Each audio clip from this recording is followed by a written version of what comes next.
Hey everyone, and welcome to the Defining Your Life podcast, where we focus on living in our purpose, practicing presence, and activating our power in each moment.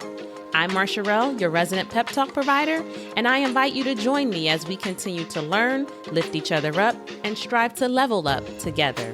Because we are never finished defining our lives, and it takes a village, so let's build one. Stay tuned for the episode.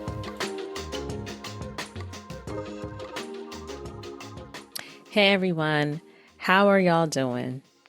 I want to know how you're really doing today. I'm always saying, I hope that all is well, and that's what I mean wholeheartedly. But it's nice to find out or inquire about how folks are really doing. I often say this is a village, and I encourage you to reach out to me. And I'm doing it again today, right? If you care to share how you're doing, the great things or the not so great things, reach out. You can email me or reach out on IG for a quicker response. But I want you to know that I read your messages. I will always respond, and I always look forward to hearing from you, cheering you on, encouraging you, or just chatting. So don't be shy. Feel free to reach out. Now, this week I've been thinking a lot about simplicity, just how to make life simpler in general. I know that life can be innately complicated just like for no reason, but we do have control over the areas in our lives that we just overcomplicate on our own, right? Or perhaps we didn't even realize that we were complicating things, but now it's all screwed up and we're struggling to get back on track. It's like a tangled ball of string. There's always a center point, though, that once you're able to find it, you're able to release the whole tangled mess and start the ball from scratch, or just allow it to flow freely. Do you ever feel like a tangled or wandering mess? Because when you wander, you can often naturally tangle yourself up. And that tangle is either the result of complicating things on the front end or the result of wandering around and creating that tangle on the back end. So either way, one resolution to this problem is to simplify. For whatever reason, most humans on some level like things messy. We are intrigued by chaos. Even the most buttoned up among us is curious about the chaos that ensues in the lives of others. Now, maybe you're not messy in your own life, but you enjoy watching a little reality TV. Now, that is the ultimate messiness. And I can't lie, I do indulge. Or maybe you enjoy reading about something that's messy and complicated, Or you could just be out here watching the news. Media crafted messiness, playing on innocent people who are just out here trying to catch the weather forecast. Whatever the case may be, whether we are the cause, the victim, or the spectator, there is no shortage of messy, tangled webs on this earth that we can find ourselves in. If you've got family, whether it's the one you've been born into or the one that you've chosen, you probably know what I'm talking about. And yet within all the complex scenarios that we can find ourselves in, we don't take enough care in avoiding or limiting the mess where we have control, thus simplifying our lives. Of course, we all know that saying, you are what you eat. And so it is true about anything that we feed our minds or any habits that we build. So if I'm eating a healthy, balanced diet containing all of the nutrients and minerals, etc., that I need, more than likely, I'm going to feel better in my mind and body. But realistically, positive things will start to happen outside of this specific habit, right?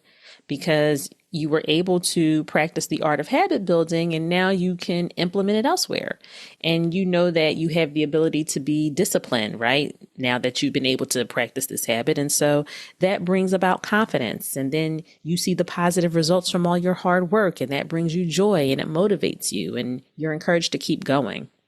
Well, the same is true of simplifying our lives in the areas that we can. You can start to simplify in one area or another. Take decluttering, for example. It's always like a really great example for so many things. But anyway, you naturally find that you experience less chaos in other areas once you start to declutter. And That's because less stuff means less to clean up, which means less of a scramble when you're trying to get things in order. And it also means that you gain time. And when you simplify, you have less things to worry about. But in general, having less to worry about means less anxiety, and less anxiety means more peace. And who amongst us couldn't stand more peace? That's like a number one thing on my list, at least. Now, it may take some serious prioritization and sacrifice to get the things that we desire, such as peace and contentment, because you have to make some hard decisions sometimes. But it really starts with evaluating what matters most to you. And what matters to us can often change. We can be in a season where we're focused on family or career or self. Yet below the focus of the moment, I'll call it, you will always find the core things that matter to you. They don't change. The order of priority may change, but the core things themselves that matter don't. So it's really important to take a step back and reflect on the things that matter to you. And once you've listed out what matters, think about the order of priority right now, right? Along with why these things matter to you. And your core list isn't typically a long list. It shouldn't be hard to come up with. It's sort of like those things that bubble up right away, right? Because they're always there. They're always with you. They matter most.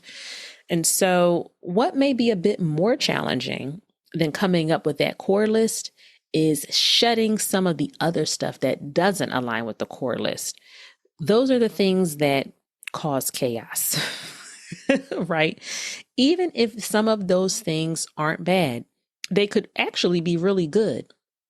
But if it isn't core, it's competing for your attention, your brain power, your time, your resources. And the more you spend time trying to balance those things, the less you have time to focus on what really matters to you.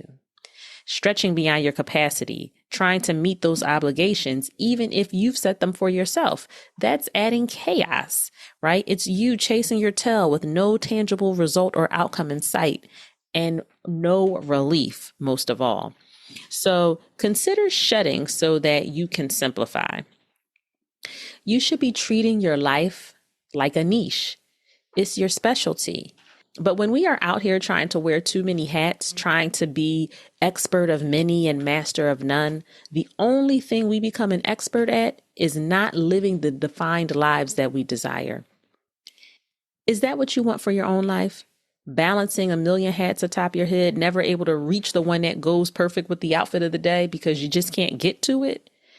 I'd say that it's better to have a handful of hats lined up neatly, ready to grab and go and get you out the door than a closet full of hats buried so deeply you haven't gotten to most of them in years. A life lived simply is not boring or unfulfilling, but it's focused, right? And when you are able to put your energy into just a few things by simplifying everything else around you with clear mind, passion, and heart to back it, you'll always see the results that you seek faster than if you tried to put a little energy into a lot of different things all at the same time. So what are one or two things you can change or eliminate right now to simplify your life? For me, I'm eliminating silence in voice and in action. I don't have like a superwoman complex or anything like that. And I'm not the, if you want something done right, you got to do it yourself type of person. That's not me either. I definitely don't need or want control in that way. But if there is a task set before me, I think that I should be able to complete that task no matter what, even if I don't have the bandwidth or even when the task grows cavernous or I know it's going to beat me down. I just feel like I should be able to do it. It's a super distorted way of thinking, I know. And it really boils down to me struggling with asking for help. And I even chatted about, how asking for help is a good thing, like a while back on the pod. I keep telling y'all, like, I'm really up here recording this podcast for myself. I'm talking to me on here. Y'all are just along for the ride. But, even when I know it's just too much, I still try to get it done and work through the challenging season without challenging the status quo. It happens personally from time to time, but has been happening professionally most recently. And I recognize that in these instances, I'm doing a disservice not only to myself, but to the person or organization that may be counting on me to get something done simply because I haven't told them it's just not feasible. And I can't fault the other party for doing what I won't do, which is delegating or speaking up. What they know is they need someone else to do it. And if I don't speak up and say, it ain't me, that's not their fault. Now, don't get me wrong. I have been getting better in this area. How much better is up for debate. But God is clearly saying that he's not done stretching me yet.